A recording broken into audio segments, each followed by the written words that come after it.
Oi pessoal, tudo bem? Voltando à correção aos comentários das questões de português da prova de Praia Grande, Banca e Ban.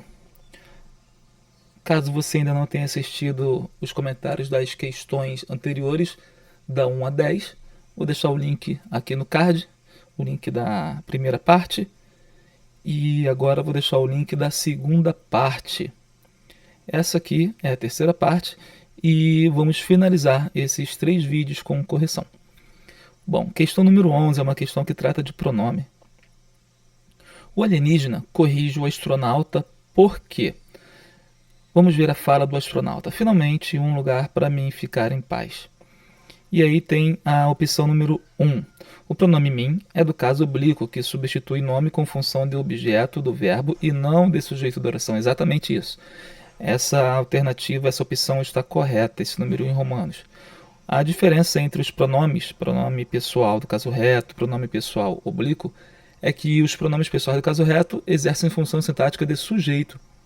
E dos casos oblíquo, as funções de objeto ou complemento nominal também, adjunto de nominal, dependendo, claro, da função.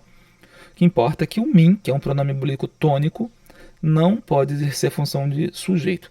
E podemos observar aqui, na frase do astronauta, finalmente um lugar para mim ficar em paz. Temos o verbo ficar.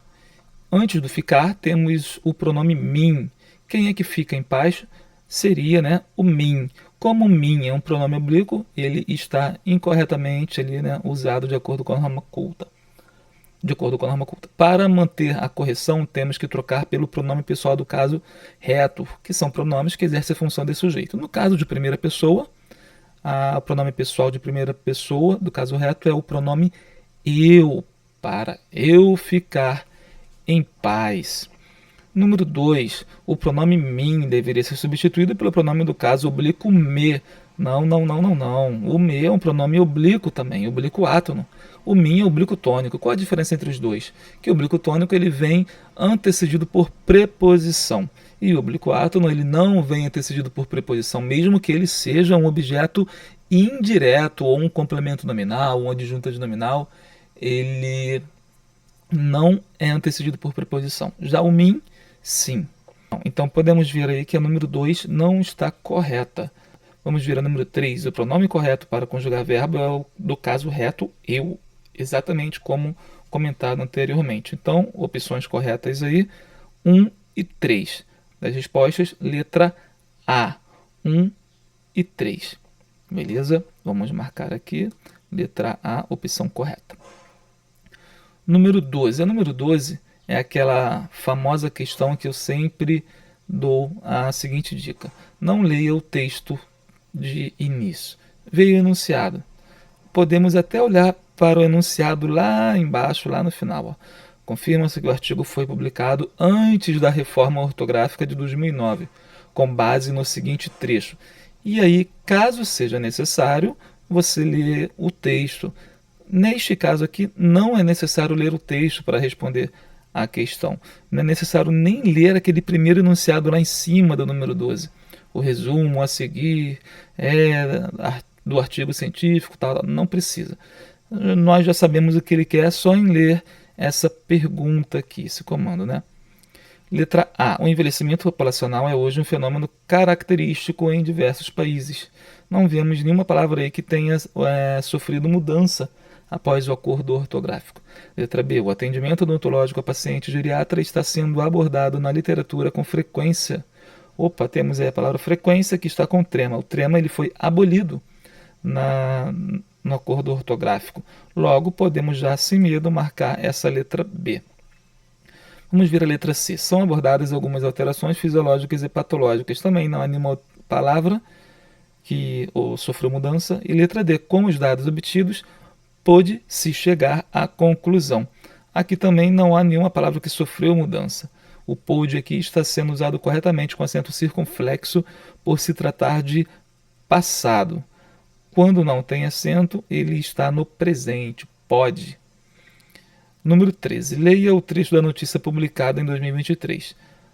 Vamos ver aqui o comando. A preposição até em até as princesas soltam pum confere ao título o sentido de que Bem, de cara, também não precisamos ler nem lá o trecho da questão, né?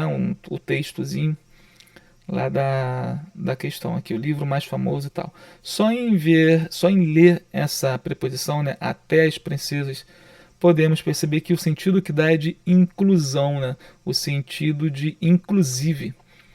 Confere ao título o sentido de.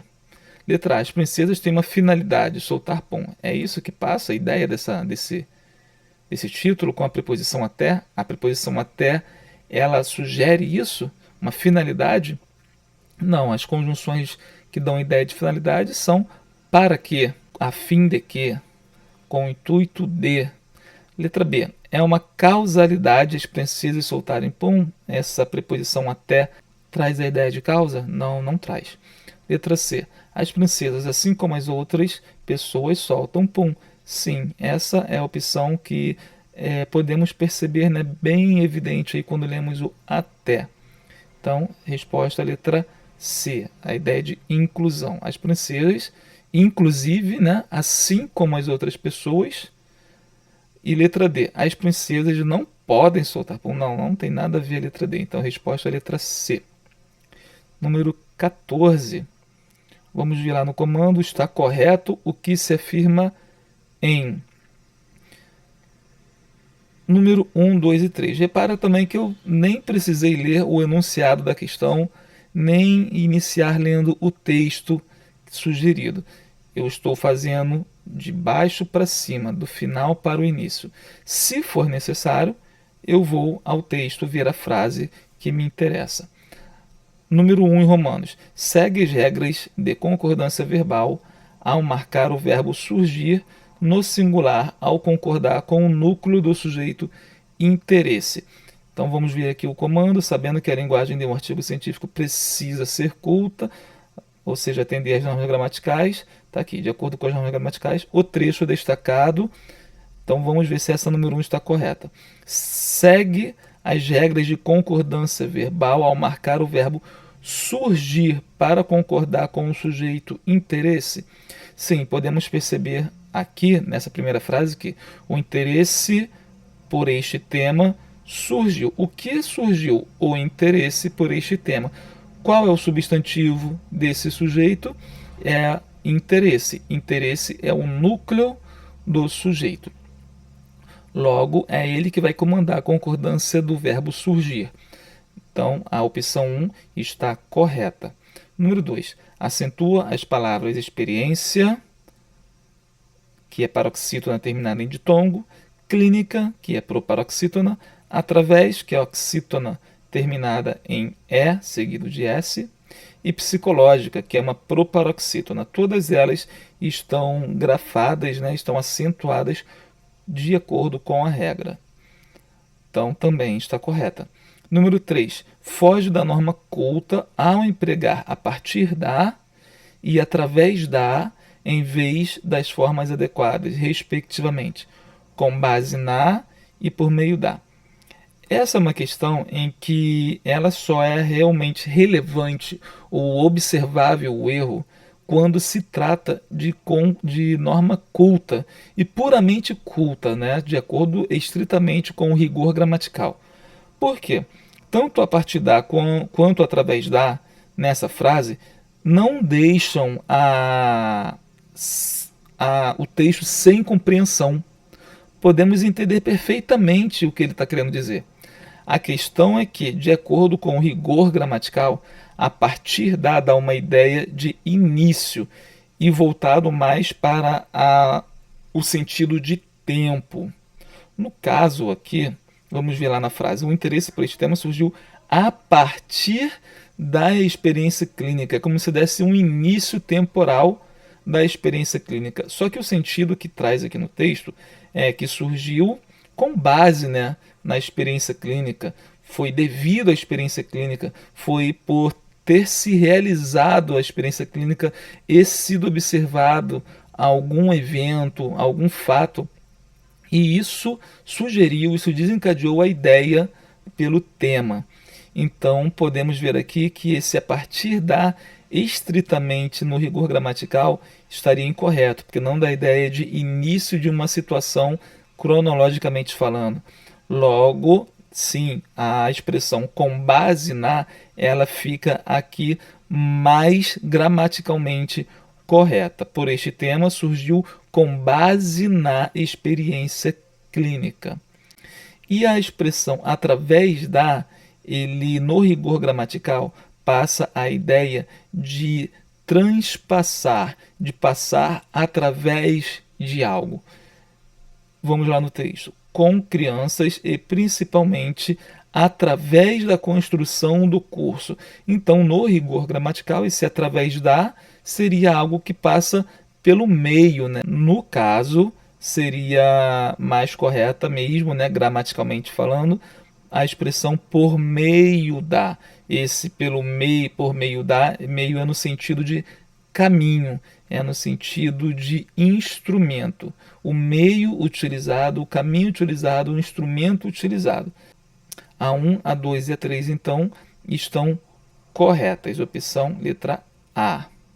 Tanto é que essas observações são puramente gramaticais, que a palavra meio também significa algo que está entre, algo que está situado entre outras coisas, inclusive fisicamente, como o próprio através. Quando eu digo que a pedra está no meio do caminho, é porque a pedra está entre um lado e entre o outro lado.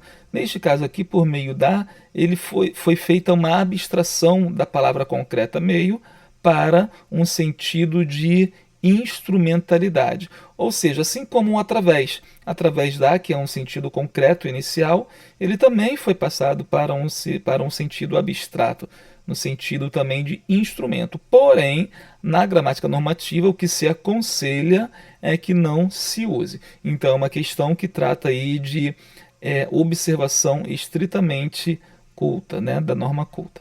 Número 15, temos aí o texto, um texto bem grande, você pode ler aí com calma, e temos as opções, né? Estão corretas.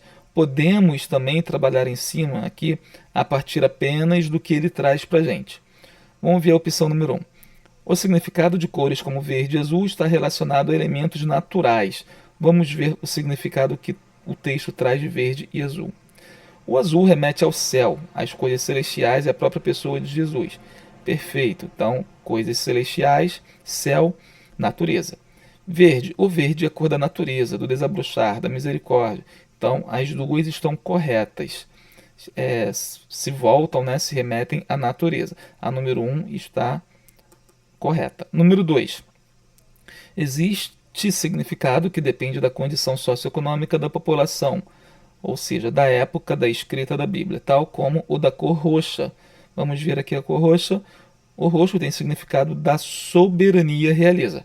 Era a cor dos mais abastados, ou seja, dos mais ricos, por ser uma cor de difícil obtenção de pigmentação. Então, realmente, essa roxa aqui dependia na época da situação socioeconômica de quem possuía itens com esta coloração. Então, a número 2 está correta. Número 3. O arco-íris representa a união de Deus com a humanidade. Vamos ver aqui o que diz. Arco-íris repleto de cores é símbolo da aliança de Deus com a humanidade, como é possível verificar em Gênesis 9:13. Então, está correta essa alternativa também, esta opção, esta afirmação de acordo com o texto. Podemos perceber que as alternativas corretas são que a alternativa correta é a letra D, que apresenta 1, 2 e 3. Então é isso aí, pessoal. Se você gostou da correção, do comentário, curte aí, compartilha o canal, manda para os seus amigos, seus parentes que também estão estudando. Se inscreve no canal, ativa o sino para receber as notificações em dia. E se você tem alguma dúvida, ficou com dificuldade em entender algum assunto, comenta aí, pergunta aí nos comentários. Se quiser sugerir algum assunto, sugerir alguma prova, também pode comentar aí que a gente vai trocando ideia, beleza? Grande abraço, Deus te abençoe, ótimos estudos e boa prova!